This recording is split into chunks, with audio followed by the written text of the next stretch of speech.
자, 이제 절반 한 셈이죠. 예. 절반 더 한 것 같아, 실제로는. 자, 이제 행정구제법 오늘 보십시다. 예, 일단 국가배상부터 해보고요. 저쪽 독일 같은 경우는 일단 취소소송을 먼저 제기하고 취소소송이 안 될 때 뭐 국가배상 또는 손해보상 등을 청구하는, 그래서 이런 손해정보제도가 2차적 구제수단으로 되어 있는데 우리는 그렇지 않아요. 우리는 취소소송과 이런 국가배상 또는 손해보상을 동시에 청구할 수 있는 제도거든요. 그래서 그런 평면적 관점에서 바라보시고, 268페이지 국가배상. 너마저 이번에 국가배상법의 법적 성격은 사실 별게 아니라 국가배상 청구 소송에 관할 부분이 민사부분이냐 행정부분이냐 그에 대한 대립이죠. 이건 판례 중심으로 일단 알아보십시다. 그래서 일단 우리 판례가 민사소송을 보고 있으나 학자들은 전부 다 학설은 공법상 당사자 소송으로 행정부분의 관할로 보고 있죠. 그 정도 보고서 넘어가고요. 자, 여러분 그 국가법 2조, 5조 등이 있는데 2조, 5조, 6조 등이 있는데 우리 국가배상법에는 사실 엄밀히 말하면 책임의 종류가 4가지가 있어요. 거기 269페이지에 가서 우리가 이제 보통 좁은 의미의 국가배상 또는 국가배상 청구 소송을 할 때는 국가법 2조 1항 본문 전단에 공무원의 직무상 불법행위로 인한 손해배상, 이게 이제 헌법 29조에 있는 거죠. 이걸 말하는 거고, 그 다음에 이제 더 나가서 관용태 운행으로 인한 국가배상 손해배상의 문제도, 그 다음에 영도물의 설치 관리상의 하자의 문제, 더 나가서 비용부담자 책임 문제 등도 이제 같이 국가법에서 정하고 있죠. 그래서 요 순서들은 이제 공부를 하는 거죠, 우리는. 자, 넘어가 보십시다. 270페이지. 좁은 의미의 국가배상, 공무원의 직무상 불법 행위로 인한 손해배상의 문제, 헌법 29조에 일단 기본적으로 이것을 기본권의 하나로 선언하고 있고 국가법 2조에서 구체화시키고 있는데 좀 꼼꼼히 한번 보실까요? 이번 기회에. 자, 거기 법조문을 보시면 헌법 29조 1항에 공무원의 직무상 불법 행위로 인한 손해를 받은 국민은 법률이 정하는 바, 이 법률이 국가배상법이죠. 법률이 정하는 바에 따라서 국가 또는 공공단체 공표 한번 쳐볼까요? 공공단체. 헌법은 분명히 국가 또는 공공단체라고 했죠. 그런데 우리 국배법 2조는 국가 또는 지방자치단체로 배상 주체를 한정, 축소시켜 놓고 있죠. 이 차이 일단 알아두시고, 그래서 결국 국배법 2조에 따라서 배상 책임을 지는 배상 주체는 국가라든가 지방자치단체로 한정되고 있어요. 그러면 지방자치단체를 제외한 나머지 공공단체의 어떤 위법행위에 대한 배상의 문제는 이런 국배법이 아니라 민법을 우리가 활용하면 되겠죠. 네. 그런 얘기가 좀 이따 나올 거고요. 계속 이어서 학자들은 우리 국배법 2조가 헌법 29조에는 반하지 않는다 일단 보고 있어요. 자, 계속 가보죠. 국가 또는 공공단체 배상을 청구할 수 있다. 그 다음에 이제 뒤에 이 경우 공무원 자신의 책임은 면제되지 아니한다. 자, 이 면제되지 않는 책임의 범위에 대해서 논란이 있죠. 기본적으로 내부적인 징계 책임, 그다음 내부적인 구상 책임, 형사 책임은 면제되지 않는다. 라는 것은 다 일단 기본적으로 다들 인정하고 있어요. 다만 문제는 대외적인 배상 책임이 면제되느냐 되지 않느냐에 따라서 논란이 있고, 우리 판례는 경과시일 때는 면제되지만 고의 중과시일 때는 면제되지 않는다 이렇게 보고 있죠. 좀 이따 뒤에서 정리할게요. 자, 그 정도 해석하시고, 자, 그 유명한 29조 2항 이중배상 금지 관련된 조문이 있죠. 군인, 군무원, 경찰 공무원, 기타 법률이 정하는 자가 이제 향토 예비군이죠. 그래서 향토 예비군까지 해서 전투 훈련 등 직무 집행과 관련해서 받은 손해에 대해서는 법률이 정하는 보상에 배상을 청구할 수 없다. 좀 더 설명할게요. 그 다음에 국가법 2조로 내려와서 이 헌법 29조에서 언급한 국가배상 청구권, 즉 기본권의 국가배상 항목으로서 국가배상 청구권을 이제 구체화시킨 조문이 2조. 자, 국가나 지방자치단체는 배상 주체죠. 그래서 제일 바보 같은 답안이 이제 뭐 서울특별시장에게 국가배상을 청구해야 된다, 또는 국토교통부 장관에게 국가배상을 청구해야 된다, 이런 말이 이제 제일 바보 같은 답안이죠. 빵점짜리 답안이죠. 국가배상 청구에 있어서 피고가 될 수 있는 자는 누구밖에 없어요. 국가 또는 지방자치단체밖에 없죠. 그래서 바보같이 그런 얘기 쓰지 마시고, 근데 그렇게 말해도 몇 번씩 또 쓰시는 분들이 있어요. 뒤에서 제가 강조하겠지만 관리청과 관리 주체는 확연히 구분이 되는 거예요. 그래서 이 두 가지를 혼동하면 이제 국가배상 소송은 완전히 망조가 되는 거죠. 많이 봐요. 제가 이렇게 막 강조해도 뭐 서울특별시장에게 국가배상을 청구한다. 말도 안 되는 소리죠. 이건 빵점이 이건 꽈락다가요, 꽈락다가. 서울특별시장에게 민법상의 손해배상을 청구할 수 있어도 국가배상은 청구할 수 없는 거죠.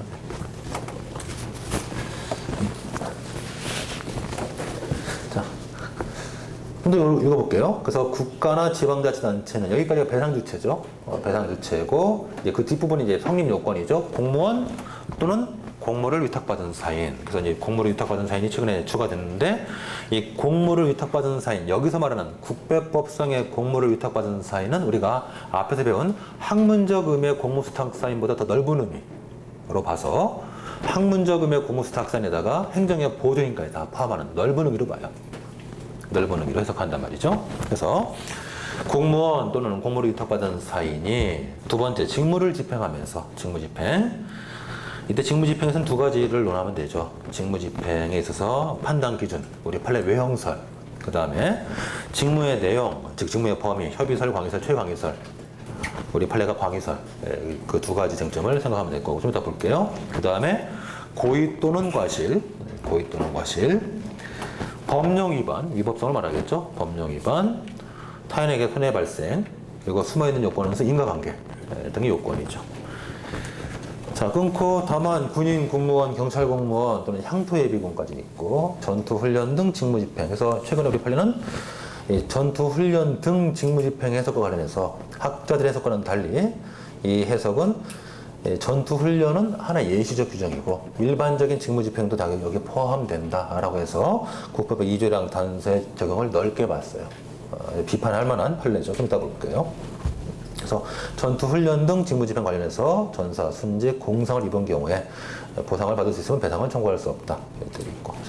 자, 보십시다. 개설됐고. 노마트 이번에 배상 책임의 성립 요건. 우리 간단하게 볼게요. 간단하게. 자, 공무원. 아까 말한 것처럼 넓은 의미의 공무원이에요. 넓은 의미의 공무원이고, 그 다음에 납원은 잠깐 빼놓읍시다. 납원은 아주 중요한 건데, 이거는 기본적으로 2조 얘기를 다 한 다음에 종합적으로 할 때 할 거니까, 납원은 잠깐 빼놓을게요. 납원은 너무너무 중요한 거예요. 자, 그 다음에 일단 넘어가서, 오른쪽에 2번에 이제 직무행위. 그래서 이제 첫 번째 쟁점이 직무의 범위 했죠? 협의설, 광의설, 최광의설, 우리 판례가 광의설 했던 거니까 넘어가고, 그 다음에 272페이지 가서 마치 우리 민법 35조 또는 뭐 756조와 같이 직무행위 판단 기준 외형설, 판례가 외형설 취하죠. 그래서 직무집행에 의사가 있는지를 보는 것이 아니라 결국 직무집행 의사를 보는 것이 아니고 직무집행의 외형을 띄고 있으면 직무집행을 보겠다. 외형설이죠.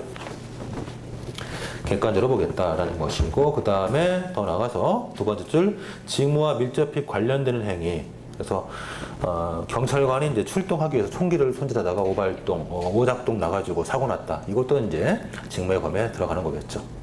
다만 밑에 판례처럼 경찰 공무원이 출근하는 과정 속에서 사고 발생. 이거는 직무집행이 아니다는 얘기죠. 출근한 다음부터 직무집행인 거죠.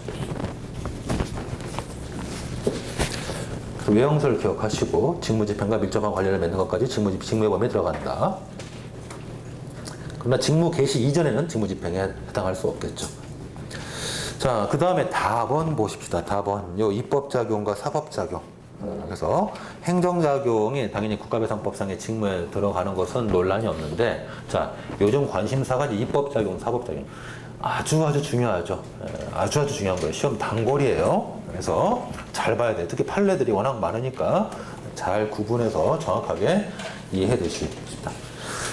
자, 그러면 일단 첫째, 입법작용에 대한 국가배상부터 보면 크게 두 가지죠. 크게 나누면 법률에 의해서 직접 손해가 발생했을 때, 소위 처분적 법률 또는 집행적 법률이라는 것에 의해서 직접 손해가 발생했을 때하고 이제 법률에 근거한 처분이 내렸을 때 두 가지 구분해 볼 수 있겠죠. 자, 첫 번째, 법률에서 직접 손해가 발생했을 때, 이때 우리 판례는 기본적으로 소극적 입장을 취한다 라는 것이죠. 자, 일단 거기 판례부터 읽어보고 왜 판례에 대해서 제가 어떤 약간 문제점을 제시하는지 한번 보십시다. 자, 밑에 판례 박스 있죠? 한번 읽어볼게요. 쭉 보다가 273페이지 두 번째 줄 국회의원의 입법행위는 입법 내용이 헌법의 문헌에 명백히 위반됨에도 불구하고 국회가 굳이 당의 입법을 한 것과 같은 특수한 경우가 아닌 한 2조 1항 소정의 위법행위에 해당한다고 볼 수 없다. 이 말은 이제 국회의원의 입법행위에 대해서 위법성을 인정하지 않겠다는 얘기죠. 그죠? 자, 뭐 결론을 알아두면 되는데 좀 더 깊이 가봅시다. 거기 일단 위법행위에다가 공표를 쳐놓으세요. 위법행위. 위법행위에 해당한다고 볼 수 없다. 위법행위에다가 공표를 쳐보세요. 그래서 위법행위에 해당한다고 볼 수 없다. 이렇게 좀 밑줄을 쳐놓으시면 일단 우리 판례 시각은 뭐예요? 국회의원의 입법작용은 위법행위가 아니다. 적법하다 그 말이죠. 그죠? 자, 그런데 왜 이걸 시비를 삼느냐? 자, 저는 아니라 기본 많은 학자들은 이걸 위법행위, 적법행위 측면에서 볼 게 아니고 위법은 한데 다만 고의가 실의 문제로 보자는 얘기예요. 그러면 그게 무슨 차이가 있느냐? 있거든요. 자, 그래서 잠깐 그 부분을 보고 제가 좀 깊이 한번 설명해 드릴게요. 자, 왼쪽에 넘어와서 거기 생각헌대에 관한 얘기는 별게 아니에요. 판례처럼 위법성의 문제로 볼 것이 아니고 고의가실의 문제로 보자는 얘기예요. 그래서 판례처럼 적법하다라고 판단할 것이 아니고 위법은 한데 과실이 없다 이렇게 써야 된다는 얘기예요. 결론은 같죠? 근데 차이가 있어요. 자, 지금 이걸 이제 옆에 여백이 있으면 정리해 보자고요. 자, 그러면 지금 우리 판례는 뭐라는 얘기죠? 판례는 애초부터 적법하다 요거잖아요. 그죠? 적법행위다 라는 얘기죠. 그래서 국가배상 청구할 수 없다라는 얘기예요. 그런데 지금 비판적인 시각은 위법한 건데 다만 과실이 인정 안 되는 영역이다 이렇게 보는 거죠. 그러면 이걸 왜 이렇게 하냐면은 위법한데 과실이 입증이 안 돼가지고 지금 그렇기 때문에 국가배상을 청구할 수 없을 때는 이때는 소위 수용, 유사, 침해, 보상이란 게 가능할 수 있어요. 뒤에서 우리가 공부하게 될 빠르면 내일 지금 공부하게 될 수용, 유사, 침해, 보상이 가능할 수 있어요. 이것 때문에 이 대립의 실익이 있는 거예요.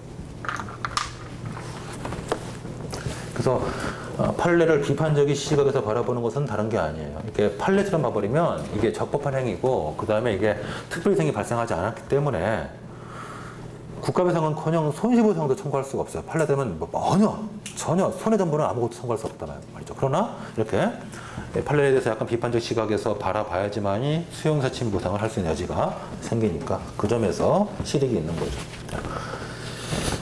적어두세요. 일단 판례 결론 알아두고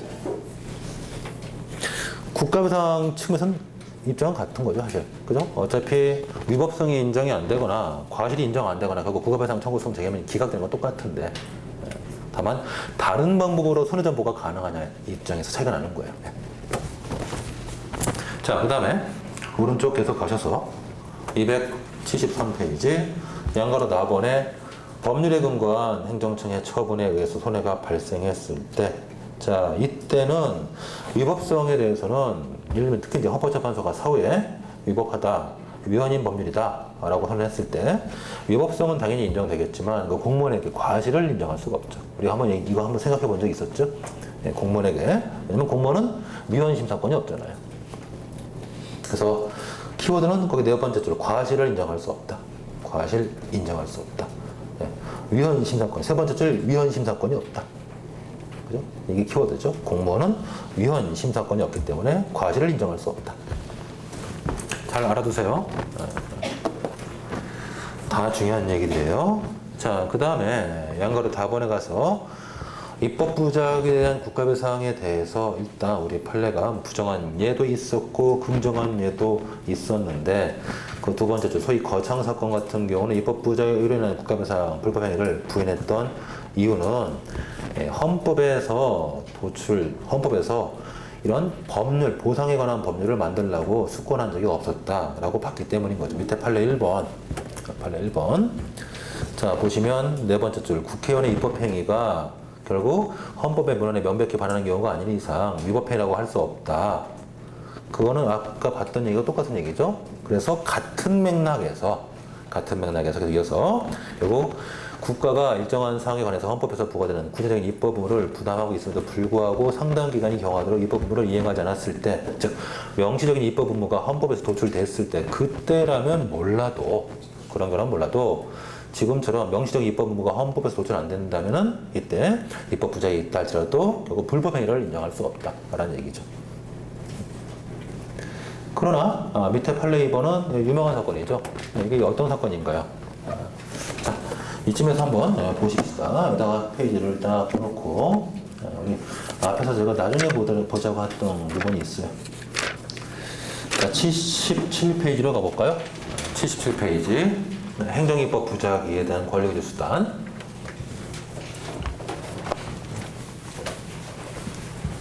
행정입법 부작위에 대한 권력의 수단.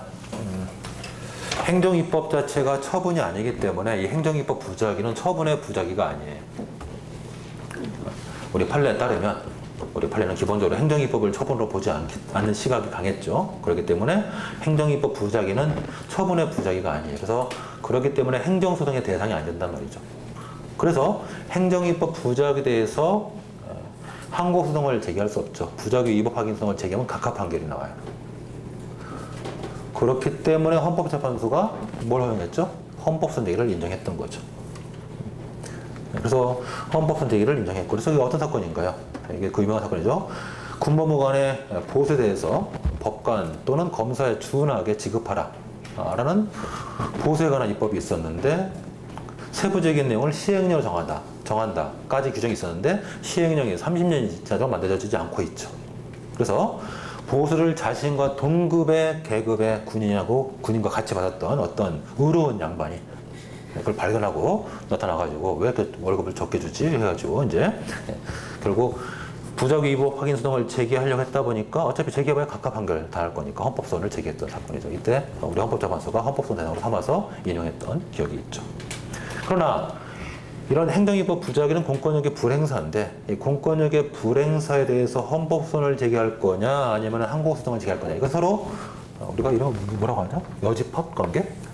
이 항고소송과 헌법소원은 여집합 관계죠. 여집합이라 여집합? 수학적으로 여집합이라고 하나? 여집합 처음 들어봐요? 저도 가물가물한데 여러분도 이제 가물가물한 거. 여집합이 이제 여기 아니면 여기 뭐 그런 거잖아요. 그죠? 그래서 헌법소원과 항고소송은 여집합 관계니까 여집합 모르면 이거 괜한 설명이죠. 내가 여포는 알아도 여집합은 모른다. 어쨌든 그래서 헌법소원과 항고소송 여집합 관계이긴 한데, 그러나 국가배상 청구 소송은 공권력 행사 불행사 관계가 없기 때문에 결국 국가배상 청구는 헌법사정 보상성과 아무 관계가 없다는 게 우리 헌법재판의 입장이죠. 그래서 이런 경우에 국가배상 청구할 수 있죠. 그게 이제 거기 나와 있는 얘기고, 요 얘기가 뒤에 또 나온 거예요. 자, 273페이지 다시 돌아가십시다. 그래서 판례 2번. 입법부가 법률로서 행정부에게 특정한 사항을 위임했음에도 불구하고 행정부가 정당한 이유 없이 이를 이행하지 않았다면 그때는 위법하다.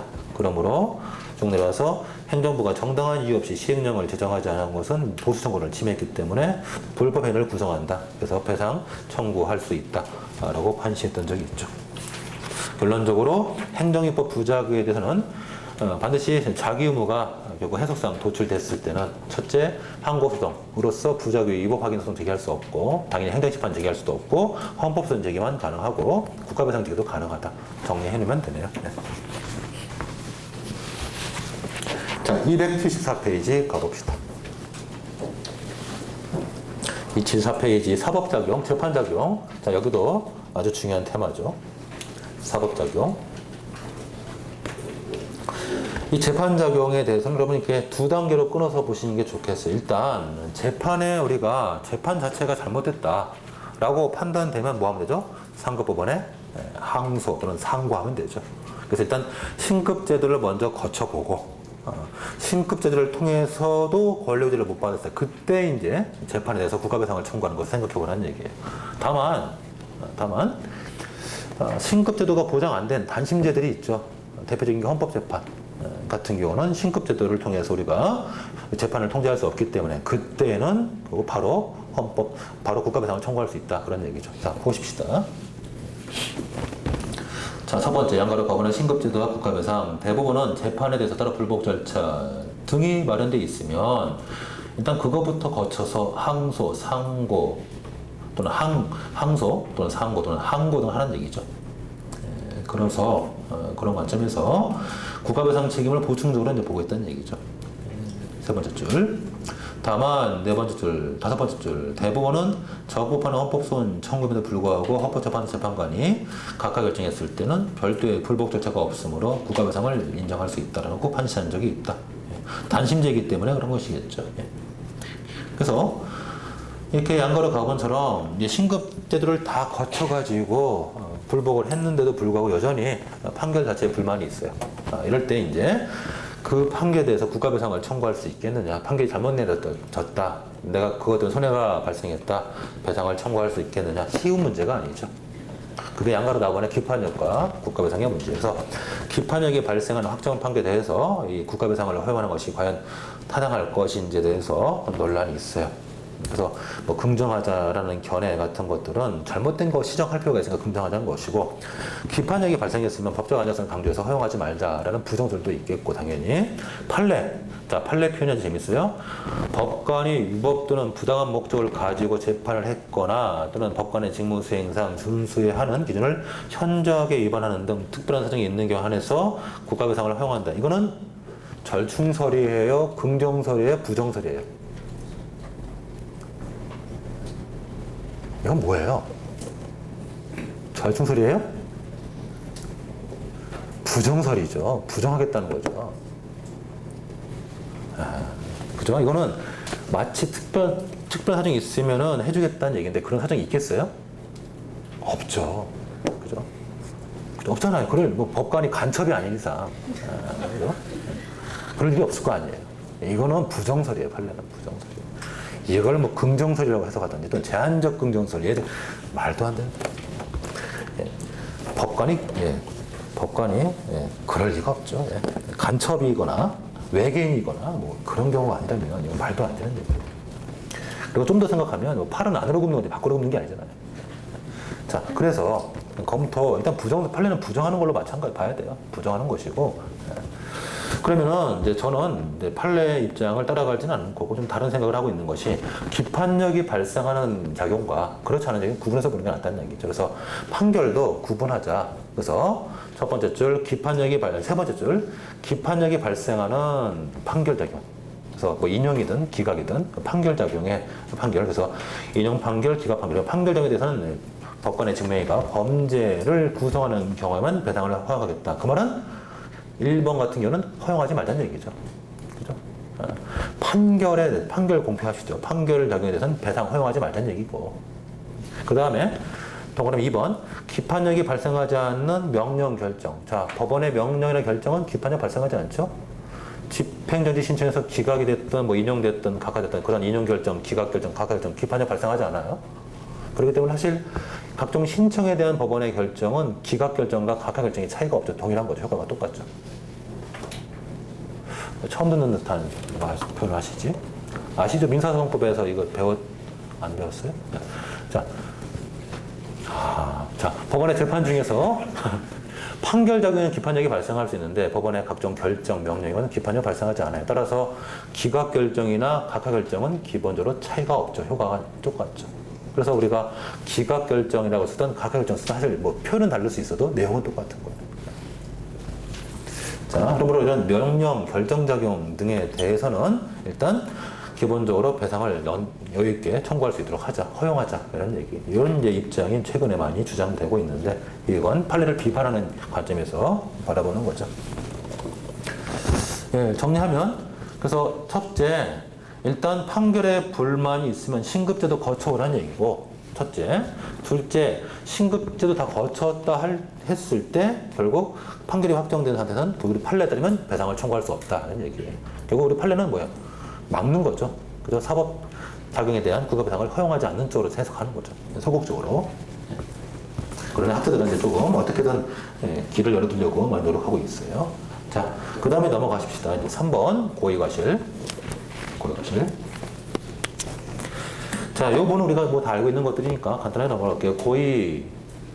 과실 다 하시는 거고, 특히 이때 과실은 민법하고 똑같이 추상적 과실로 보통 보고 있어요. 그래서 분야의 뭐 평균이라 하는데 이 평균이 사실 평균이 아니고 그 분야의 최고 전문가로 그냥 기준을 끌어올리죠. 자, 됐고, 그다음에 이제 나번의 과실의 객관화 경향은 뭐 읽어보세요. 과실 입증이 어려워서 배상 청구를 못하는 경우가 많다 보니까 과실을 객관화시켜서 어떻게든 간에 국가배상을 허용하려 하는 그런 시도들이 많이 있어요. 그냥 학문적 시도일 뿐인데 그중에 판례도 받아들인 것들이 있죠. 자, 넘어가시면 목차 위주로 일단 국가배상법상의 과실을 추상적 과실로 보는 것은 우리 판례도 받아들이고 있는 거죠. 우리 판례도 그렇게 하고 있잖아요. 그래서 평균인의 기준을 놓고 과실을 따져보지만 또 평균인을 그 분야의 최고 전문가로 끌어올려가지고 결국 그래서 과실의 기준을 높게 봄으로써 과실 입증을 쉽게 하려는 그런 경향이 있고, 그 다음에 양가로 2번 가해 공문의 특정의 포기, 이것도 우리 판례가 받아들인 거죠. 그래서 어떤 조직과실 이론이라고 소위해서 집단에 의해서 린치를 당하거나 폭행당했을 때 어느 공무원에서 이 린치를 당했거나 폭행당한지 알 수 없다 할지라도 조직 전체의 과실을 묻는 거죠. 그 다음에 이제 양가로 3번 과실의 입증 책임 완화는 이건 학문적인 시도일 뿐이에요. 그래서 피해자가 위법 행위로 인한 손해 발생이 있었다라는 것만 인정하면 결국 과실이 있다라고 추정돼가지고 결국 국가 측이 과실이 없다고 증명하지 못하는 한 배상을 인정하자, 이런 얘기는 이제 이론적 시도일 뿐이죠. 마찬가지로 과실을 객관화시켜서 어떤 국가 자격의 흠결, 어떤 주관적인 인식 가능성을 배제하고 국가 자격의 흠결로 보려는 견해도 이것도 학설적인 설명일 뿐이에요. 시도일 뿐이죠. 알아두시면 그냥 알아두시는 정도 독하고 넘어가십시다. 자, 그 다음에 이제 다음번에 구체적 검토를 볼 텐데 여기 이제 판례들을 한번 좀 기억해 두셔야 되겠죠. 자, 공무원들은 자신의 사무역과 관련된 직무 지식을 숙지할 필요가 있기 때문에 자신이 관계법규를 알지 못해서 어떤 잘못 해석해가지고 처분했다, 손해 발생했다, 과실이 인정되죠. 다만 그 법령이 추상적이라서 그 법령의 해석이 이런저런 견해들이 있고 결국 그 당시에 통서적 입장에 따라서 처분했는데 나중에 사후에 법원 또는 헌법재판소에서 잘못된 거 판단됐을 때 이때는 공무원에게 과실을 인정할 수 없다라는 얘기예요. 같이 보시고요. 오른쪽 판례가 그런 얘기고, 그 다음에 오른쪽 넘어가서 양가로 2번 재량준칙에 따른 처분에 대해서 그 재량준칙에 따라 가지고 법원 공무원이 집행했으면 공무원에게는 역시 그 과실을 인정할 수 없다는 얘기죠. 넘어갈게요. 그 다음에 4번에 법령 위반, 위법성. 법령 위반. 절대 이 법령 위반의 의미에 대해서 학설 드립이 있는데 이건 나중에 지금 볼 것이 아니고 나중에 추후에 우리가 국가배상 청구 소송의 기판력이 취소송의 기판력이 국가배상 청구 소송에 영향을 미칠 거냐 말 거냐 그에 관한 논의가 있는데 그때 좀 하시는 게 좋을 것 같아요. 그래서 지금은 일단 법령 위반의 의미에 대해서 뭐 결과 위법설, 그 다음에 뭐 상대적 위법성설 등이 대립이 있는데 이건 나중에 보도록 할게요. 지금 굳이 보실 필요 없어요. 지금 활용할 부분은 아니고. 자, 278페이지로 넘어가서 자, 나번에 법령의 범위 여기를 보자고요. 법령의 범위. 자, 양거로 1번 가장 시험에 많이 나온 조리에 의한 국가배상 자기 의무 인정 여부. 조리에 의한 자기 의무 인정 여부를 보시죠. 자, 국가배상의 문제는 어떤 자기 행위뿐만 아니고 부작위에 의해서 문제가 될 수도 있어요.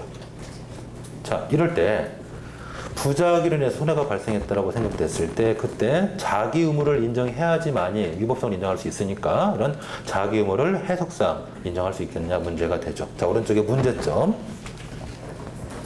자, 법령 위반이라는 것은 성문법, 불문법, 행정법 일반 원칙 등을 위반한 것을 말한다. 근데 문제는 자기 의무가 해야 될 자기 의무가 법에서 규정되어 있지 않을 때 가로한도 보세요. 가로한. 자기 의무가 법령의 명문의 규정이 아예 없거나 또는 가로처럼 관련 규정이 있긴 있는데 그것이 제한 규정에 불과할 때 뭐뭐 할 수 있다. 대표적인 법들이 뭐가 있나요? 경찰관 직무집행법은 경찰관이 뭐뭐 할 수 있다. 할 수 있다. 특히 경찰관 직무집행법 제 5조를 가면 위험 사태가 발생했을 때 경찰관이 이런 여러 가지 조치를 행할 수 있다라고 되어 있죠. 자, 할 수 있다. 제한 규정이에요. 자, 그러면은 예를 들어서 무장 공비가 동네에 내려왔는데 신고가 들어갔죠. 경찰관이 전화를 받고 내가 출동할까 말까 고민하다가 재빨리 경직법 5조를 생각해 보니까 할 수 있다. 조치를 취할 수 있다. 안 해도 되네. 안 나간단 말이죠.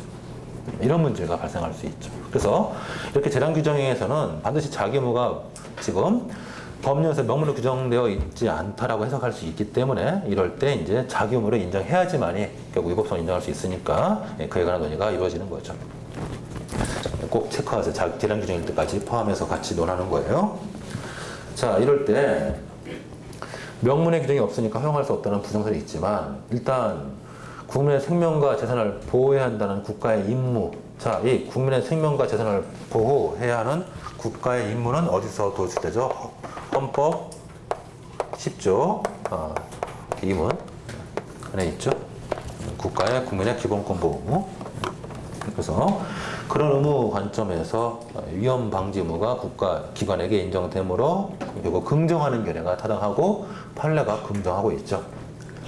국민의 생명, 신체, 재산 등을 보호하는 것을 본래적 사명으로 하는 국가의 경우에는 결국 초법 규정, 1차적으로 위험 배제에 나서지 않으면 국민의 생명, 신체를 보호할 수 없을 때는 형식적 의미의 법률에 근거가 없다 할지라도 헌법 10조 2문에 근거해서 반드시 개입을 해야 될 자기 의무가 인정되고 제가 요 얘기를 제가 언제 설명했나요? 재량권의 영어로 수축할 때 이런 얘기를 했었죠. 재량권의 영어로 수축 언제 봤었죠? 행정개입 청구권 할 때 봤었죠. 앞부분. 그렇죠? 그래서 결국 행정개입 청구권은 연결되는 쟁점이에요.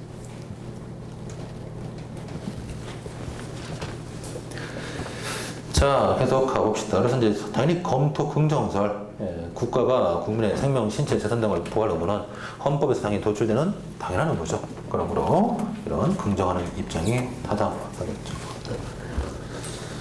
자, 조례안 자기의무 인정 여부, 이 부분 쟁점 잘 잡아두고 사례 문제에서 뭐 거의 빠짐없이 쓰게 되는 쟁점이고, 그 다음에 밑에 양가로 2번 여기도 좀 중요하다고 표시해 놓으세요. 이것도 혼동하기 쉬워요. 행정규칙을 위반했을 때는 원칙적으로 그것만으로 위법성을 인정할 수 없는 게 원칙이에요. 원칙인데 두 번째 줄 경찰관 직무규칙, 경찰관 직무에 관한 규칙. 우리가 이것을 보통 이제 실무상으로 뭐 경찰 매뉴얼이라 하죠. 매뉴얼. 직무 매뉴얼. 예를 들면 언제 총기 사용하고 언제 어떻게 행하고 이걸 경찰은 다 재량처럼 되어 있지만 사실 그 매뉴얼대로 움직이는 거죠. 내부 매뉴얼 따라서. 그러면 자, 이런 경찰관의 직무규칙을 위반해서 만약에 개인에게 손해를 일으켰다. 그러면은 이때는 우리 판례가 위법성 인정해요. 요거 아주 중요한 거예요. 그래서 이 경찰관 직무 집행을 우리가 내부적인 조직규칙 또는 내부적인 규칙으로 본다 할지라도 이것은 생명신체, 국민의 생명신체에 직결되기 때문에 예를 들어서 자, 피해를 당했다고 주장하는 국민이 전화를 걸어왔을 때 112인가요? 11 뭐로 걸죠? 113 아니고 119 불렀을 때고 하여튼 뭐 모르면 114 걸면 되죠. 114 걸면 알아서 바꿔주니까 112 걸면 되나? 112? 113? 112? 112 보통 걸면 되죠. 네. 자, 그러면 만약에 이제 이것도 알아둬야 될 것 같아요. 저 같은 경우는 죽어도 못 하겠네. 사고 당했을 때 아마 119 걸 것 같아요. 119다. 네, 어쨌든 그래서 전화를 건단 말이죠. 걸었어요. 그래서 전화 걸어가지고 이런 사태가 발생했습니다. 저 구조해 주세요. 전화 걸었는데 그러면 그 전화를 받은 사람은 전화 받은 경찰은 그 매뉴얼대로 전화 응대를 해야죠. 매뉴얼대로 응대하지 않고 그래요? 거기 뭐 하고 있어요? 누구 있어요? 당신 이름이 뭐예요? 이렇게 물어보고 이제 뭐 재밌겠네요. 이러고 앉아 있으면 그러다가 죽는 거죠. 그렇죠? 네, 죽는 거죠. 네. 이게 매뉴얼대로 움직이지 않으면 이런 사태가 발생할 수도 있단 말이죠. 그래서 매뉴얼 정해진 대로 움직이게 되고 그런 매뉴얼을 지키지 못했을 때 그것 때문에 국민이 다치거나 죽을 수 있다는 얘기죠. 이럴 때는 국가에게 배상 책임을 인정하겠다는 얘기예요. 그래서 다른 행정규칙과 관계없이 이 부분은 아주 중요하고 이건 굉장히 중요한 쟁점이에요. 실제로. 자, 그 다음에 280페이지 가서 이제 또 하나의 중요한 쟁점, 사익보호성에 관한 얘기. 자, 요거는 뭐 개인적으로는 상당히 그 불편한 논이긴 해요. 왜냐면 요것도 그 우리 판례가 일본의 영향을 많이 받아가지고 일본 애들이 안 좋은 것들 할 때 그거 많이 베껴오죠. 하여튼 일본 애들이 그 머리가 좋죠. 머리 좋다는 좋은 얘기가 아니죠. 일본 애들이 그 뭐랄까 꼼수만 발전했죠. 잔머리만 발견했죠. 잔머리만 아주 기가 막히죠. 이 사익보호성이라는 얘기는 쉽게 말하면 큰 뜻은 뭐냐면 이거는 국가배상 책임을 제한하기 위한 어용이론이에요. 우리 국가배상법의 사익보호성에 관한 얘기를 해석할 여지가 있는 문구는 하나도 없어요. 아까 본 것처럼 공무원의 직무집행, 고의 또는 과실 위법, 손해배상 이거 어디도 없어요. 사실은 이 사익보호성에 관한 얘기를 해석할 만한 여지가 한 군데도 없어요.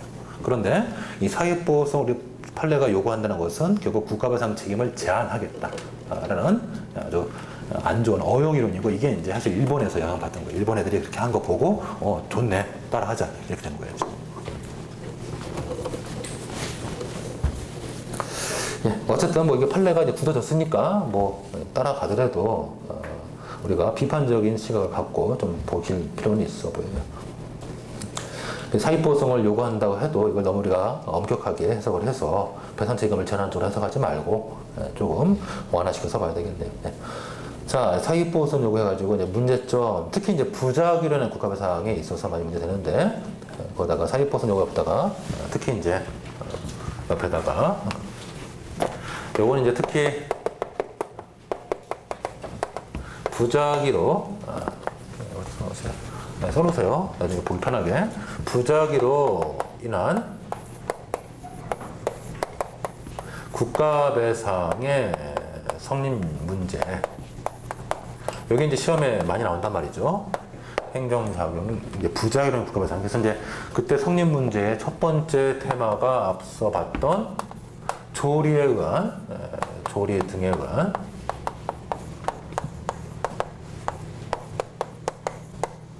해석에 의한 자기 의무 인정 여부, 요게 이제 첫 번째 하나의 테마였고, 그 하나, 그 다음에 또 다음 테마가 지금 보는 이제 사익보호성 문제. 사익보호성 요구.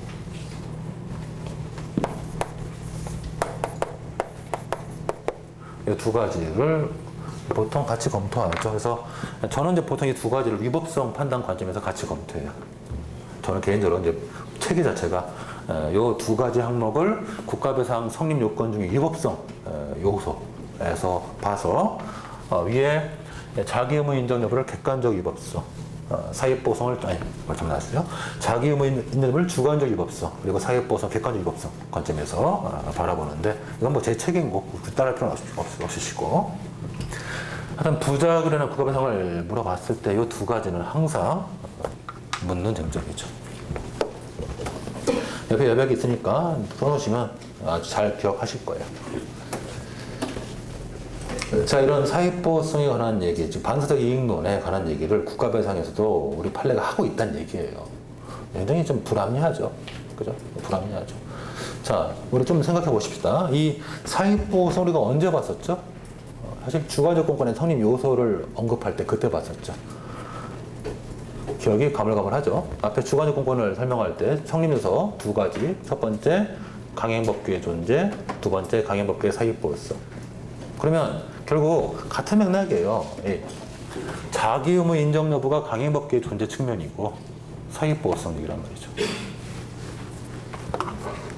국가배상 청구권도 주관적 공권이죠. 공권이잖아요. 국가기 상사하면. 그래서 그렇기 때문에 이 주관적 공권이 성립하려면 일단 강행법규의 존재 측면에서 자기 의무가 인정돼야 되고, 그런 자기 의무의 사익보호성이 있어야 된다는 얘기예요. 그렇게 이제 생각하는 거예요. 생각하는데, 문제는 거의 각주 136번에 이제 제가 써놓은 것처럼 원래 사익보호성은 주관적 공권의 성립 요소 중 하나이기 때문에 취소소송에서는 원고적격에 관한 문제거든요. 자, 우리나라 취소소송은 권리 침해를 받았다고 주장만 하면 안 되고, 주장에 있어서 실제로 권리 침해 여부가 확인돼야 돼요. 그래야지 원고적격이 인정돼요. 그리고 오로지 본안 가서는 처분의 위법성만 살펴본단 말이죠. 자, 그러나 국가배상 청구 소송과 같은 이런 이행 소송은 청구권이 있다고 주장만 하면 다 원고죠. 그죠? 국가배상 청구권이 있다라고 주장만 하면 다 원고죠. 그죠? 처음 듣는 얘기 아니죠? 왜 이렇게 반응들이 없지? 몰라요? 다 알고 있는 거죠, 지금? 소송법 전혀 안 들어봤어요? 아시는 거, 아시죠? 다시 한번 해봐야겠네. 지금 전혀 뭐 감이 안 잡히는 것 같아, 지금. 자, 국가배상 청구 소송 같은 이런 이행소송은 권리 침해 받았다고, 청구권이 있다고 주장하면 원고잖아요, 다. 그러니까 원고적 격이 큰 쟁점이 안 되죠. 어차피 주장만 하면 다 원고니까. 그죠? 그리고 실제로 본안 가서 뭘 따지죠? 본안에 가서 실제로 이제 본안 가서 청구권이 실제로 존재하는지 또는 청구권이 소멸시효에 걸렸는지 아니면 이거 따지는 거잖아요. 자, 그러면은 결국 국가배상 청구 소송 같은 이런 이행소송류에서는 만약에 사익보호성이 인정 안 돼서 권리가 인정 안 되면 뭐가 돼요? 각하가 아니고 기각의 문제예요. 기각의 문제. 권리침해를 받았다고 주장만은 다 일단 원고가 되니까 넘어가서 그 권리가 성립 안 되면 기각당하는 거죠. 그렇죠. 네, 그 얘기예요. 그래서 거기 각조 136번이 이거 혼동하지 말라는 얘기예요. 사익보호성에 관한 얘기 나왔다 해서 자, 이런 답안 제가 심심치 않게 봤어요. 제가 이렇게 강조하는 건 다 이유가 있죠. 여러분 이 생각 제가 만들 거 쓰다 보면 이런 얘기 써요. 문제를 보다 보니까 사익보호성 인정 안 돼요. 그래서 국가배상 청구 소송을 제기했는데 사익보호성 인정 안 된다. 그래서 원고의 청구는 각하될 것이다. 예, 꽈락이죠. 빵점이죠. 빵점. 빵점이에요. 그냥 뭐 구제 여지가 없어요. 빵점이죠. 소송의 기본을 모르는 거죠. 그죠? 그런 답안 안 쓸 것 같아요? 수없이 많이 봤어요. 여러분 답안들 중에 한 50% 확률로 봤어요. 그동안. 그래서 조심해야 돼요. 각조 136번 잘 읽어보고. 그래서 이 사익보호성이라는 얘기는 취소소송에서는 당연히 이제 원고적 격의 성립을 저해하는, 방해하는 것이기 때문에, 성립 요소이기 때문에 이제 사익보호성 인정 안 하면 각하의 문제로 가지만 이렇게 국가배상 청구 소송 같은 이행소송은 청구권이 있다고 주장만 하면 다 일단 원고가 되니까 원고적 격에 관한 문제가 아니고 본안의 승소의 여부를 결정하는 요소일 뿐이다는 얘기죠.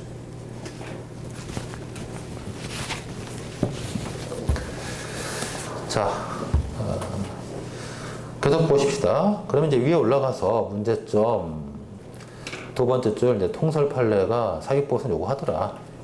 이런 반사적 이익론이 세 번째 줄 국가배상 책임의 성립 요소 중에 어느 요소인지에 대해서만 견해 대립이 있는데 사실 이 대립은 큰 실익이 없죠. 왜 그럴까요? 왜냐면은 자. 국가배상의 성립 요소 중에 손해 문제로 보든 위법성의 문제로 보든 인간관계의 문제로 보든 뭐로 보든 간에 어차피 그런 요건이 충족이 안 되면 기각되는 거죠. 이건 성립 요소의 문제이기 때문에 성립 요건에 관한 청구권의 성립 요건에 관한 문제이기 때문에 아직 감이 안 잡힌 것 같아요. 그러니까 다시 말하면 청구권이 있다고 주장만 하면 일단 본안에 가는 거예요. 가고 실제로 그 청구권이 성립하느냐 안 하느냐 그 문제는 본안의 문제예요. 그러면 국가배상 청구권 성립 요소가 예를 들면 뭐 고의 또는 과실 또는 위법성, 손해, 인과관계 등등이 있을 거 아니에요. 그래서 이 사익보호성 어느 요소 쪽으로 수입해서 보든 간에 사익보호성 인정 안 돼서 만약 손해가 인정 안 된다. 기각. 또는 사익보호성 인정 안 돼서 위법성 인정 안 된다. 기각. 또 똑같은 기각의 문제예요. 그러니까 사실 이 견해 대비식은 큰 실익이 없는 거죠. 사익보호성 요구한다는 거 이 자체가 문제인 거지. 사익보호성을 어느 요소로 보는지는 큰 문제가 안 되는 거예요. 자, 그러면 첫째, 여기에 문제점은 뭐다? 우리 판례가 국가배상에 있어서 쓸데없이 법조문에도 없는 사익보호성을 요구하고 있다. 이게 첫 번째 문제인 거예요. 이게 진짜 문제인 거고 둘째, 판례처럼 사익보호성을 우리가 인정한다 했을 때 이거를 어느 요소로 볼 것이냐는 이건 쟁점이 사실 큰 문제는 아니에요.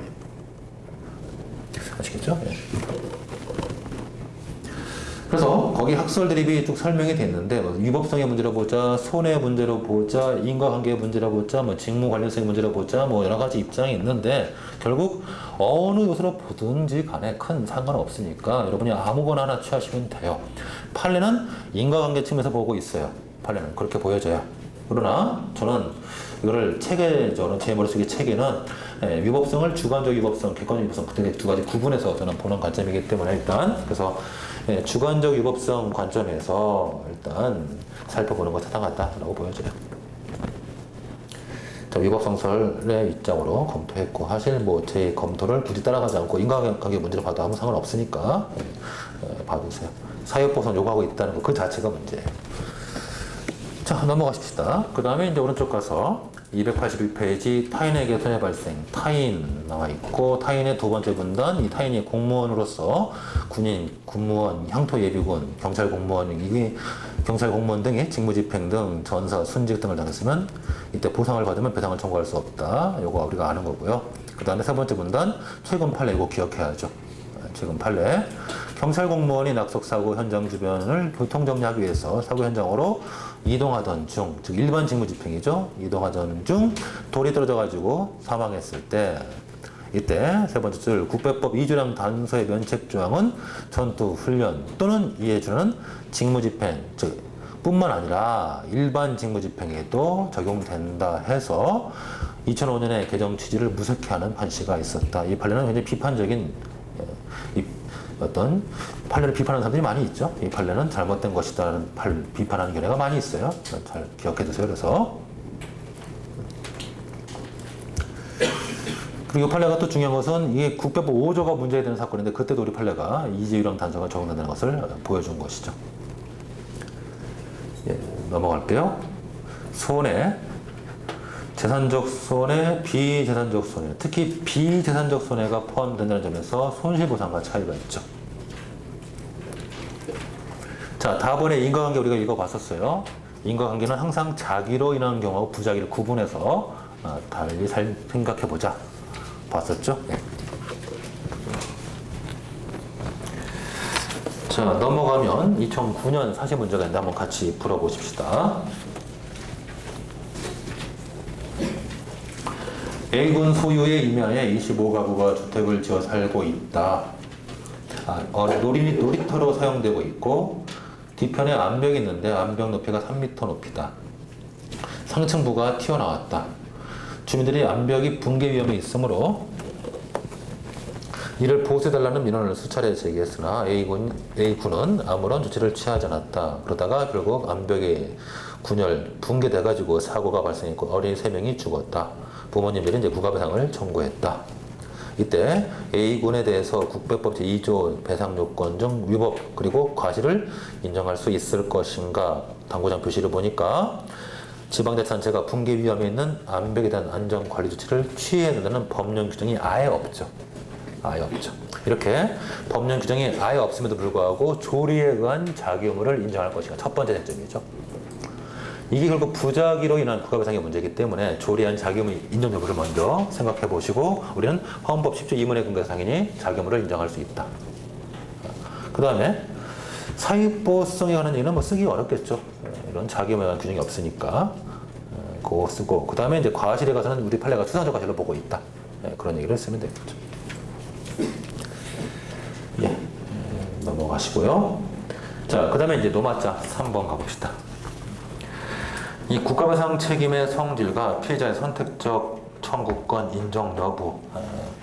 사실 이 쟁점은 굉장히 어려운 쟁점 중 하나죠, 원래는.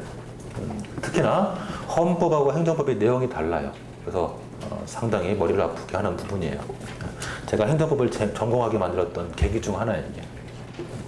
자, 왜냐하면 이 국가배상 책임의 성질에 대해서 이 성질을 어떻게 파악하느냐에 따라서 이게 문제가 달라질 수가 있는데 문제는 이 학자들마다 조금씩 시각이 다르죠. 간단하게만 설명해 드릴게요. 좀 알면 좋으니까요. 자, 이 국가배상의 본질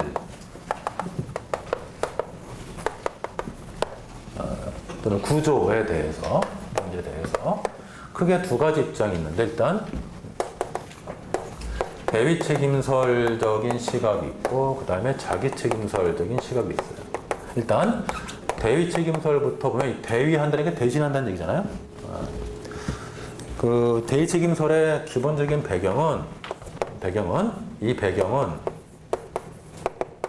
국가 무책임 사상이에요. 국가는 아무런 위법을 행하지 않는다. 라는 게 전제예요. 국가 무책임 사상. 잠깐 여러분 중세라든가 이제 특히 서양 사회 같은 경우는 우리 그냥 편하게 들어봅시다. 서양 사회는 이제 기독교가 이제 뭐 지배를 계속 기독교 사회라고 해도 되잖아요. 초창기에. 자, 그러면은 그 기독교의 핵심 배경 이론이랄까 교리랄까 교리가 그리고 그 예수 그리스도가 대신해서 죄를 속죄했다 그런 뉘앙스니까 대위 대신한다. 그 마인드를 계속 갖고 오는 거예요. 그래서 결국 국가는 아무런 잘못이 없는데 결국 공무원이 잘못했는데 공무원의 책임을 대신한다 그런 마인드죠. 내가 속죄하겠다 대신 지겠다. 자, 그런데 이 대신 지는 방법이 두 가지가 있는 거죠. 이거를 첫째 면책적 채무인수로 보는 관점이 있어요. 면책적 채무인수 관점에서. 그러니까 대위 책임설 안에서 두 가지가 나와요. 면책적 채무인수. 그러면 공무원은 책임이 없는 거죠. 그 다음에 자, 두 번째, 병전적 채무인수도 알죠, 우리가? 병전적 채무인수를 바라볼 수도 있죠. 그죠? 병전적 채무인수. 대신 지는데, 원래 네 건데 내가 대신 책임져 주겠다. 데커트로. 그래서 두 가지 관점이 있어요. 일단, 자, 봐두고. 그 다음에, 이런 얘기를 제가 대학교 때 교수님이 한마디 하셨으면 제가 이 고생을 안 할 텐데, 이걸 나중에 알려고 제가 헌법 공부도 하고 막 다 했던 기억이 나요. 자, 제가 헌법도 전공하고 행정법 전공했던 계기가 된 거예요, 사실. 그 다음에 이 자기 책임설의 배경은 국가법인설이죠. 이거는 이제 초창기 국가법인설, 초창기 이런 국가 무책임 사상에서 벗어나서 국가도 하나의 인격체다. 인격체다. 잘못을 할 수 있는 인격체다. 이제 거기서 나와요. 그러면 이 국가법인설의 배경에서, 그러니까 이게 이제 예를 들면 이 국가 무책임 사상이 중세시대의 배경이라면 이건 이제 후기 산업시대의 배경이 되겠죠. 그래서 이렇게 이제 갈라져서 나와서 이 자기 책임에서 두 가지 입장이 나오죠. 첫째 입장. 첫째 입장은 이거는 마치 사용자 책임의 특칙으로 보는 경우가 있어요. 우리 민법 756조 사용자 책임의 특칙으로 국가배상을 이해하는 경우가 있어요. 우리 민법 756조 사용자 책임은 면책 가능성이 있죠. 그죠? 일단 사용자 책임이라는 것은 기본적으로 무슨 책임을 지는 거죠? 사용자가 선임, 감독상의 책임을 지는 거죠. 그게 자기 책임이라는 얘기예요. 그게. 그래서 사용자 책임, 즉 선임과 감독상의 책임을 진다. 그런 시각이 하나 있고, 또 하나의 시각이 뭐냐면은 도구이론. 도구이론. 또는 이걸 기관이론이라고도 해요. 기관이론. 도구이론은 뭐냐면 공무원은 도구일 뿐이다. 도구. 자, 원래 개인하고 국가가 법률 관계를 맺는 건데 그 중간에 매개체로서 공무원이 도구로 필요하다. 그러면 예를 들면 제가 여러분을 폭행했을 때 배상 청구를 저한테 하는 거지 제 손발이 하는 게 아니잖아요. 제 손발은 도구일 뿐이죠. 도구이론. 이 시각이 있어요. 두 가지 시각이 있는 거죠. 자, 이걸 굉장히 알아둬야 돼요. 왜냐하면 자, 좀 설명해 볼게요. 그래서 보통 대의 책임설을 취하는 자들이 그 중에서 행정법 학자들이 보통 열로 많이 갔어요. 행정법 학자들이. 면책적 책임서 쪽으로 교과서를 써요. 그러니까 행정법 학자들은 나는 대의 책임설이야. 그러면 면책적 책임서 이렇게 교과서를 쓴단 말이죠. 근데 헌법 학자들은 보통 병전적 책임서 이쪽으로 많이들 가요. 교과서를 보면. 헌법 학자들은. 자, 그 다음에 자기 책임설도 보통 행정법학자들은 다 위로 가죠. 사용자 책임 특칙 이렇게 보는 거예요. 그러나 헌법학자들은 아래쪽으로 많이 가요. 아래쪽으로. 그래서 책마다 다 다른 거죠. 각 교재마다 다르고 헌법 가면 더 다르고 헌법하고 행정법은 완전 다르고.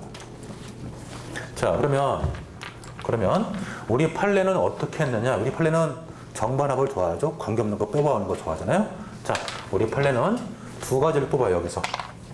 요거 그리고 요거 이 두 가지를 판례가 뽑아왔죠.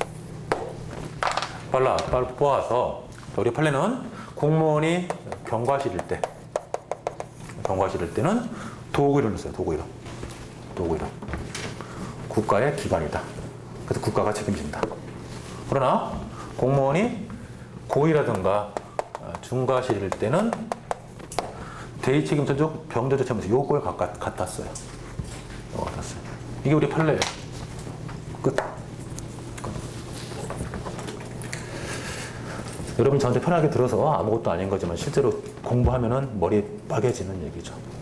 혼자 공부 못하는 얘기죠. 이런 얘기예요.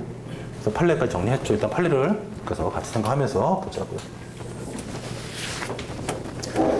자, 그러면 거기 이제 1번에 국가배상 책임의 성질, 학설, 대의 책임설, 자기 책임설 뭐 등등 설명해 놓고 있는데 일단 이게 국가배상 책임의 성질에 대해서 일단 공부를 좀 해보실 필요가 있겠고 그 전제에 대해서 제가 같이 설명해 드렸어요. 그 다음에 이제 3설이 이제 소위 절충설 등의 입장이 있고 저는 개인적으로 자기 책임설 입장이에요. 특히 제 책은 자기 책임설 중에서도 이 도구이론 쪽이에요. 도구이론. 자기 책임설 안에서 도구이론 쪽이에요. 도구이론. 그렇죠? 그래서 그래서 결국 공무원은 하나의 도구일 뿐이다. 중간 매개 도구일 뿐이다. 도구. 영원히 없는 도구일 뿐이다. 따라서 개인과 국가가 법령관계를 맺는 거고 중간에 공무원은 도구일 뿐이니까 이 도구인 공무원에게 고의가시를 물을 수가 없는 거죠. 그래서 생각한데 국민의 공법상의 법령관계 상대방은 국가다. 그래서 국가하고 국민 간의 법령관계를 맺는 거고 중간에 공무원은 하나의 도구일 뿐이다. 기관일 뿐이다. 그렇기 때문에 그의 모든 법적 효과, 불법 행위로 인한 것이든 적법행위든 간에 모두 다 효과는 국가에게 넘어가니까 결국 공무원은 아무런 책임을 지지 않아야 된다. 얘기죠. 도구인데 무슨 책임을 지지 않는다는 얘기죠. 내부적인 징계 책임, 구상 책임을 질지언정 대외적인 책임이 없다는 얘기죠.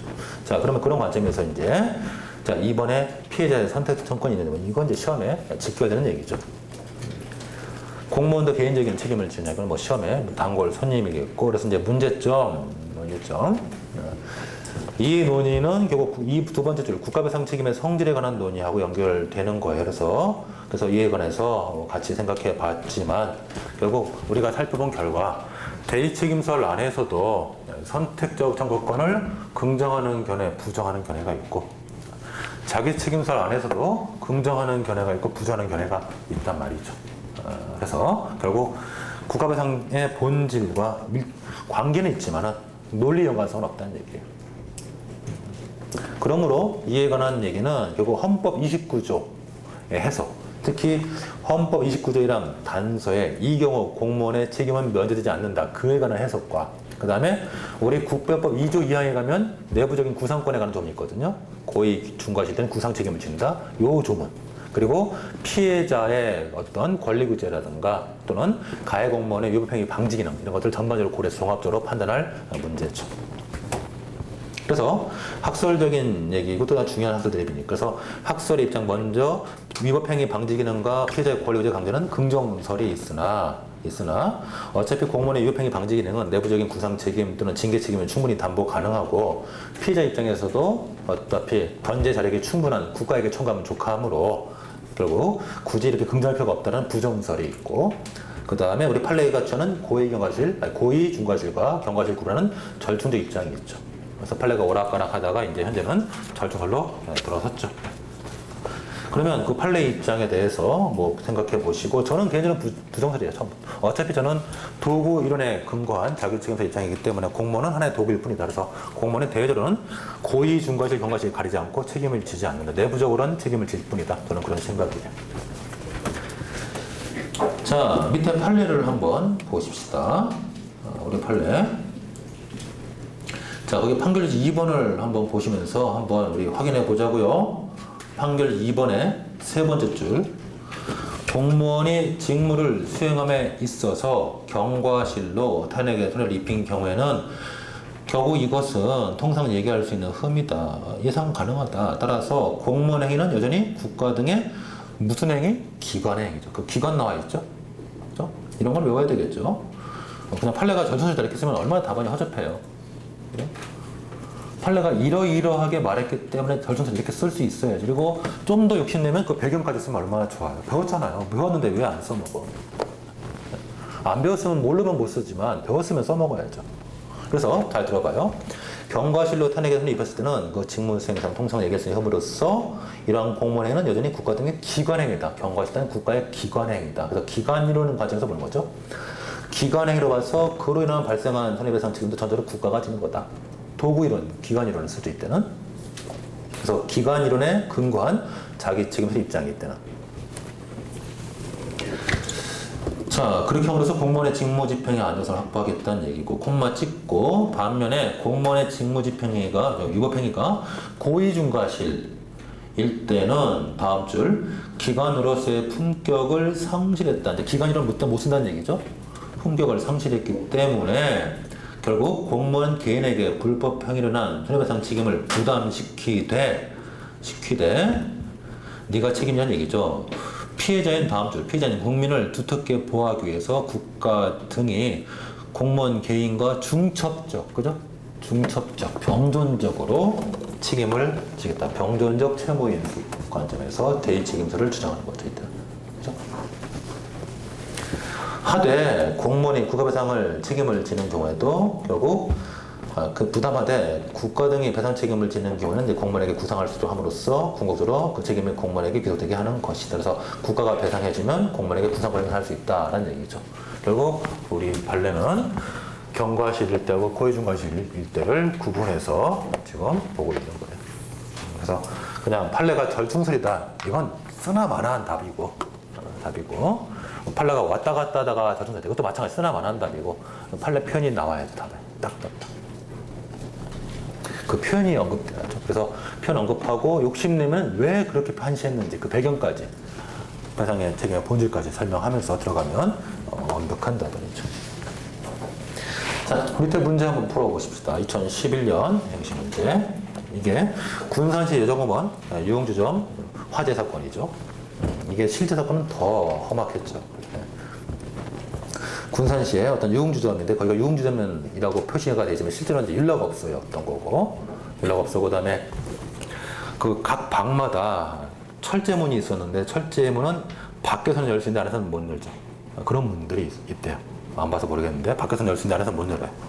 그리고 창문인데 창문은 쇠창살로 다 막혀져 있고 하도 용접을 잘 해놔가지고 떨어지지가 않아요. 그래서 화재가 났죠. 불나가지고 그때 윤락녀들이 못 나가신 거죠. 못 나가가지고 다 불타 죽은 거죠. 질식해 죽고 전부 다 죽었던 거죠.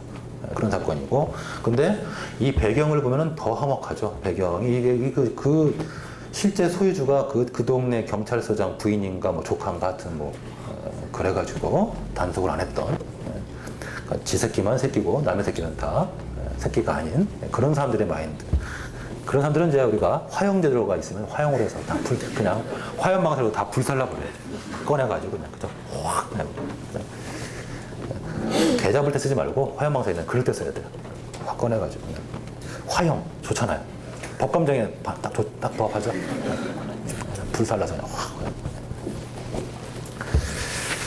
뭐 좀 과하면 머리털이라도 불살라서 좀 그래야죠. 이건 진짜. 저는 항상 이만 보면 막 가슴에서 열불 나가지고 가라앉히고 할게 흥분을. 자, A씨 소재 유흥주점에서 여정업원 갑이 화재로 질식 사망했다. 화재가 발생한 유흥주점은 관할 행정청의 허가를 받지 않고 용도가 변경됐고 개축되었다. 비상구가 확보되었지 않았다. 문제를 조금 그래도 순화시켜서 냈네요. 자, 첫 번째 문제. A씨 담당 공무원이 식품위생법상 유흥주점의 관리 감독과 관련해서 시정명령을 취할 법 직무상 조치를 해태했다. 사실이 밝혀졌을 때. 자, 시정명령은 당연히 재량규정이죠. 시정명령 할 수 있다. 항상 시정명령 할 수 있다. 그 재량규정이 있고 재량행위예요. 자, 그러면 기껏 해봐야 시정명령 할 수 있다 정도 조금밖에 없을 텐데, 이때 이런 직무상 조치를 해태했을 때 A씨의 배상 책임이 인정되는가? 이게 부작위로 인한 국가배상의 문제죠. 그러면 일단 공무원의 행위다. 직무집행성 인정되고 고의가실은 당연히 인정되겠죠. 뭐가 문제? 위법성 관점에서 위법한 행위냐 해서 첫 번째 자기 의무 인정 여부, 그리고 사익보수 이 두 가지를 거기서 쓰면 된단 말이죠. 그래서 조리에 의한 자기 의무 인정 여부 역시 쓰고, 시정명령의 근거 규정이 재량규정이겠죠. 보나마나 이건 당연한 거죠. 시정명령은 무조건 재량규정이에요. 그래서 재량규정이다 할지라도 당연히 국민의 생명, 신체 또는 재산에 대한 위험이 현존하는 거지. 이거는 상시 있는 거지, 상시. 그죠? 임박한 건 아니지만 상시 있잖아요. 화재 나면 다 죽는 거니까. 그래서 그런 위험이 현존하고 상시 존재하고 있는 거죠. 이럴 때는 그런 관점에서 반드시 개입을 해서 단속할 의무가 있는데 그런 의무를 위반했다는 얘기죠. 그 다음에 두 번째, 그런 시정명령에 관한 근거 규정은 사익보호성도 인정되기 때문에 인정된다라고 우리가 우기면 되겠죠. 그러므로써 결국 위법성이 인정되고 손해 발생이 있으니까 인과관계 인정되죠. 인정되므로 이제 결국 배상 책임이 인정되겠다는 얘기예요. 그래서 뭐 4번에 사안의 결점에 인과관계 정도 간단하게 써서 이렇게 이 부작위가 결과 발생의 간접적 원인이지만 결과 발생에 기여를 했잖아요. 그러므로 당연히 인과관계 인정되므로 배상 책임이 인정된다는 얘기예요. 자, 그 다음에 방어로 2번 문제. 만약 화재 발생 일주일 전에 실시한 점검에서 유흥주점이 관련 법령 위반되었음을 인지하고 서도 담당 공무원 의리 이상 없음이라는 보고서를 쓰면 이것은 최소한 중과실이죠. 그죠? 고의라고 봐도 되고, 이럴 때에는 의뢰 배상 책임 검토하시오. 그래서 앞서 공부했던 국가 배상 책임의 본질, 성질에 관한 얘기하고 간단히 써놓고 그 다음에 공무원의 개인적 책임 인정 여부, 그래서 긍정, 부정, 절충서 입장 쓰고 판례가 오락가락 하다가 이제는 이러이러하게 판시해서 절충적 입장이다 라고 써서 판례 입장에 따라가셔서 검토해도 되겠고 다른 입장으로 써도 되겠죠. 일단 판례 입장에 따라간다면 어차피 중과실, 고의중과실 인정되는 사건이기 때문에 배상 책임 인정되는 거죠. 그렇게 해보시면 되겠습니다. 좀 쉬었다 하십시오.